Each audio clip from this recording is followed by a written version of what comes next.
my name is Leanne Poston, and today we're going to take a look at Canvas. And we're going to compare it with the same 5 items to DTL Brightspace that we looked at last week. So our items this week, first of all, is setting up a gradebook. And in Canvas, the gradebook is not specifically set up. Instead, assignments are set up, and then they self-populate the gradebook. You do have the option in Canvas of importing and exporting gradebooks as CSV files. So when you create an assignment by going on into Assignments here, and then clicking New Assignment, you will put in the assignment name and then a brief description. You can determine how many points you want the assignment to be. You can assign it to different groups or assign it to the entire class or different sections of the learning management system. You can display your grades as a percentage, as points, a letter grade. You can determine how you want the submission to be, so as an online assignment on paper or as an external tool such as Atomic Learning. And then you can allow the moderator to review multiple independent grades, and you can determine who you're going to assign this to, whether it's going to be everyone in the class or if you're going to assign it to individual groups. You can determine the due date and when it's available from and to. So we'll click out of the assignment here since we don't need another one and switch over to grades instead. And so you can see in the settings section of the gradebook, we have a number of different global settings that we can use. We can select whether we want to look at just one section, or we can look and see if we want to look at by assignment group or position, alphabetically, or by due date. We have the option of treating ungraded as zeros, hiding student names, showing people who have concluded enrollment, showing notes in the student information, or showing total points on the student grade page. So here, if you're going to grade, you can select the student and you can select the assignment that you're going to be grading. Other things, the gradebook can also show statistics such as low, high, and average on each of the assignments. All right, our second assignment was to create groups. So to do that, we're going to go over to People. This is very easy to do. And once we click on People, you can see we can set up a new group set. So first we'll have a pop-up box and allow us to give the group a name. So I can put in here like trial group. I can determine whether I want the students to be allowed to sign up on their own and how many groups I'm going to separate the students into. And then I can save my settings there. After you've created the group and clicked on it, all of the students that are currently unassigned will all be listed on the left-hand side over here. And what you can do then is click on each one of the students and move them manually over to the groups. And once you set up discussion posts, which we're going to look at next, you have the option of assigning your discussion post to a particular group. All right, so now let's look at discussion posts. So I click on discussion, and then I can click add a new discussion.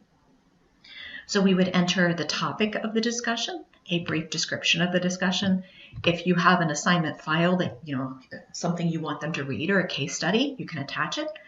You can allow threaded replies. You can require users to post before seeing replies to make sure they don't read others before they do it. You can enable podcast feeding. You can grade or not grade your discussion, and you can allow students to like each other's discussion. If you click on this as a group discussion, then what you can do is assign it to a particular group instead of the entire class. And then you can make the group discussion available from a certain date to another certain date. After the deadline's passed, you can choose to close a discussion for comments. You can archive the discussion. You can save it for future use if you wanted to. You can also edit your discussions by clicking on the gear here in the upper left-hand corner and then selecting either edit or delete for each of the discussion posts. The discussion settings can also be edited, and your choices for that are you can mark your posts as read, allow students to create their own discussion posts, allow students to edit and delete their own discussion posts, or allow students to attach files to the discussion posts. All right, the next thing that we want to look at is how we can set up a web conference. So to do that, all you do is click on Conferences. And once you click on Conferences, you just click Add a New Conference, and you name your conference and let anyone be in it.